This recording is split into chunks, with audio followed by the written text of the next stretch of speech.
Hi guys, welcome back to my channel. কেমন আছেন আপনারা সবাই? আমরাও খুব ভালো আছি। আর আজকে আমি রান্না করব ট্র্যাডিশনাল বেঙ্গলি ফিশ কারি। এটা আপনারা রুহু ফিশ বা কাতলা ফিশ যে কোনো মাছ দিয়েই আপনারা করতে পারেন। তো আমি আজকে শীতকাল, তো ফুলকপি আর আলু দিয়ে মাছের ঝোল রান্না ভীষণই ভালো লাগে। তো আমি ফুলকপি দিয়ে এই মাছটা রান্না করব। ফুলকপিগুলোকে আমি খুব ভালো করে গরম জলে ধুয়ে নিয়েছি প্রথমে। তারপর সেটাকে নুন দিয়ে একটু ভালো করে, মানে একদম লাল করে ভেজে নেব। আমি একটু ফুলকপি লাল করে ভাজতেই পছন্দ করি। তো আপনারা যেরকম পছন্দ করেন সেরকমই ভেজে নেবেন। আমি নুন আর হলুদ দিয়ে এটাকে ভেজে নিচ্ছি। এটা ভাজা হয়ে গেলে আমি লম্বা লম্বা করে আলু কেটে নিয়েছি। বাঙালি মানেই আলু ছাড়া মাছের ঝোল আমরা যেন ভাবতেই পারি না। তো এখানে আমি লম্বা করে আলু কেটে নিয়েছি। যদি আপনাদের আলু খাওয়াতে কোনো সমস্যা থাকে তাহলে আলুটা স্কিপ করতে পারেন। ফুলকপি দিয়েও যথেষ্ট সুন্দর খেতে হয় এই মাছের ঝোলটা। আর আলুটাও আমি একটু নুন দিয়ে ভেজে নেব, যাতে আলুর মধ্যে নুনটা ঢুকে যায় আর আলুটা খেতে খুব সুন্দর লাগে। আলুটাকেও আমি লাল লাল করে প্রথমে ভেজে নেব। একটু চাপা দিয়ে ভাজলে কি হয়, সময়টা কম লাগবে, তাড়াতাড়ি ভাজা হয়ে যাবে। আলুটাও এখানে আমার লাল লাল করে ভাজা হয়ে গেছে, আমি তুলে নিচ্ছি। এবার একটা একটা করে মাছ ভেজে নেব। যেমনটা বললাম, এখানে রুহু ফিশ বা কাতলা ফিশ যে কোনো মাছই করা যেতে পারে। আমি আজকে করছি রুই মাছ দিয়ে। এটা কাতলা মাছ দিয়ে করলেও যথেষ্ট খেতে সুন্দর হয়। তাই মাছটা আমি কোনো রকমভাবে মেনশন করিনি কি কোন মাছ দিয়ে করবেন। তো যে কোনো মাছ দিয়ে করলেই এটা খেতে ভালো লাগে। মাছটাও আমার খুব লাল করে ভেজে নিয়েছি। ভেজে নিয়ে এটাকে তুলে নিলাম। এবার আমরা মেন প্রসেসে যাব। আজকের মাছের ঝোলটা আমি একটু অন্যরকম করে বানাবো। প্রসেসটা দেখতে থাকুন। খুব বড় বড় করে, মানে রাফলি কেটে নিয়েছি আমি অনিয়ন। আপনারা ভাবছেন যে কুচি কুচি করে কাটা হয়, কিন্তু আমি অনিয়ন একদম রাফ করে কেটেছি। এখানে আদা আর রসুন, একদম রসুনটা গোটা আর আদাটা একটু জাস্ট কেটে নিয়েছি। টমেটোটাও আমি বড় বড় করে কেটে নিয়েছি। এই বড় বড় করে কেটে নেওয়ার কারণ আছে একটা। তো দিয়ে দিলাম 4-5টা কাঁচা লঙ্কা। লাল লাল লঙ্কাগুলো দিলাম যাতে ঝোলটা দেখতে একটু কালারটা সুন্দর হয়। এগুলো কাঁচা লঙ্কাই পেকে গেছে আর কি। তো এগুলোকে আমি খুব ভালো করে ফ্রাই করে নেবো প্রথমে। বললাম না, রান্নাটা আজকে একটু অন্যরকম করে করব। রোজকার মতন নয়, একটু আলাদা। তো এর মধ্যে আমি দেবো একটু মৌরি, গোটা মৌরি। এই মাছের ঝোলে মৌরি আমি আগেও দিয়ে রান্না করেছি, আপনারা হয়তো দেখে থাকবেন। এটা খুবই ভালো লাগে।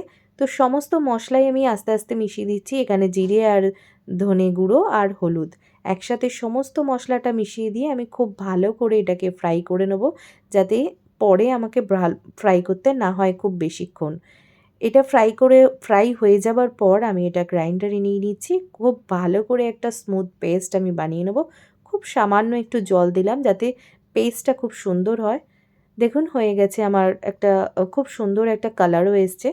তো ওই তেলের মধ্যে আমি আর তেল দিইনি, ওই তেলের মধ্যে আমি দিয়ে দিলাম কালো জিরে। তারপরে আমি এই পেস্টটা দিয়ে দিচ্ছি। যেহেতু পেস্টটা আমার আগে থেকেই ভেজে রাখা ছিল, তাই খুব বেশিক্ষণ আর ফ্রাই করতে লাগবে না। তবু কিছুক্ষণ ফ্রাই করব, যাতে যখন দেখব যে সাইড দিয়ে তেলগুলো ছেড়ে আসছে, তখন বুঝবেন যে মশলাটা রেডি হয়ে গেছে। মশলাটা রেডি হয়ে গেলে আমি সমস্ত কিছু এক এক করে মেশাবো আর তারপরে জল দিয়ে দেবো। এখানে মশলাটা একটু ভালো করে ফ্রাই করার জন্য ওই মিক্সার গ্রাইন্ডারের জারে যেটুকুনি মশলা লেগেছিল সেটাকে একটু ধুয়ে দিয়ে দিলাম। মশলাটা ফেলেই বা দেবো কেন? তো সেই জন্য দিয়ে দিলাম। তারপরে দেবো এখানে সল্ট। মনে রাখবেন ফুলকপি আর আলুতে কিন্তু আমরা সল্ট দিয়েই ভেজেছি। তো সেই জন্য নুনটা একটু বুঝে দেবেন নিজেরা। তো সেই কারণে নুনটা আমি একটু কমই দিলাম। আর আমি এখানে রক সল্ট ইউজ করি, যার জন্য আমার নুনটা একটু কমই হয়। তো আপনারা যেরকম নুন খেতে পছন্দ করেন সেরকমই দেবেন। ভালো করে এটা যেহেতু একটু জল দিয়েছিলাম, তো ভালো করে এটাকে আস্তে আস্তে ফ্রাই করে নিচ্ছি। মশলাটা রেডি হয়ে গেলে আ মোটামুটি মশলাটা রেডিই হয়ে এসছে। প্রথমে আমি ফুলকপিটা মিশিয়ে দেবো, তারপর আস্তে আস্তে আলু আর মাছ। দেখুন তেল ছাড়তে কিন্তু আরম্ভ করে দিয়েছে। ফুলকপিগুলো দিয়ে দিলাম। ফুল ফুলকপিগুলোকে ভালো করে আমি একটু মশলার সঙ্গে নাড়িয়ে চাড়িয়ে মাখিয়ে নেবো এবং তারপরে আমি আলু আর মাছটা দিয়ে দেবো। আপনারা তো অনেকেই রান্না করেন মশলা বেটে, না হয় তেলে ভাজেন, আর না হয়তো পেঁয়াজটা কুচি কুচি করে কেটে তেলে ভাজেন। একবার আমার মতন করে এরকম রাফলি খুব ঝটপট হয়ে যায়, কারণ আমাদের কুচি কুচি করে কাটতে গেলে সেখানে টাইমটাও অনেক বেশি লাগে। আচ্ছা, এখানে আমি দিয়ে দিচ্ছি একটু গরম জল, খুব হালকা গরম জল। যার যতটা ঝোলের প্রয়োজন সেরকম অনুযায়ী জল দেবেন। আমি জলটা একটু বেশি দিয়েছি কারণ আজকে আমার একটু ঝোল বেশিই লাগবে, তো সেই জন্য আমি একটু জলটা বেশি দিয়েছি। আপনাদের যদি কম লাগে তো কমও দিতে পারেন।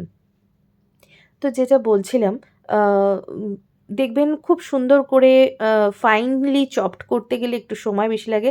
তার থেকে কি হয়, বড়, বড় করে কেটে নিয়ে তেলে একটু নেড়ে নিয়ে সেটাকে যদি মশলায় বেটে নেন তাহলে ভালো হয়। আবার এটাও হতে পারে কি, মশলাটা বেটে নিয়ে তেলে যখন আমরা ভাজতে যাই সেটা খুব টাইম ধরে ভাজতে হয়, কারণ সেটার মধ্যে জল, জল হয়ে যায়। তো এখানে আমার মশলার পুরো ঝোলটা রেডি হয়ে গেছে। আমি লাস্টে দিয়ে দিলাম ধনেপাতা। এখানে আপনারা ধনেপাতার অপশনাল হিসেবে গরম মশলাও ইউজ করতে পারেন। ধনেপাতা না থাকলে গরম মশলা দিতে পারেন। টেস্ট যথেষ্ট ভালো আসে গরম মশলাতেও। যেহেতু শীতকাল, ধনেপাতাটা সবসময়ই ঘরে থাকে, তো আমি দিয়ে দিলাম ধনেপাতা। মাছের ঝোলটা রেডি হয়ে গেছে। গরম, গরম ভাতের সাথে বিশ্বাস করবেন না, ভীষণই ভালো খেতে লাগে। আর বাঙালিদের কাছে মাছের ঝোল, এরকম পাতলা মাছের ঝোল খুবই প্রিয়। মশলাদার খাবার খেতে আমরা অনেকেই পছন্দ করি, ঠিক কথাই, কিন্তু মাঝে, মাঝে এরকম পাতলা ঝোল হলেও খারাপ হয় না। তো সেই জন্য আ এরকম পাতলা ঝোল মাঝে, মাঝে খেয়ে দেখবেন, ভালো লাগবে। ভিডিওটা যদি ভালো লেগে থাকে তাহলে বন্ধু এবং ফ্যামিলির সাথে শেয়ার করবেন।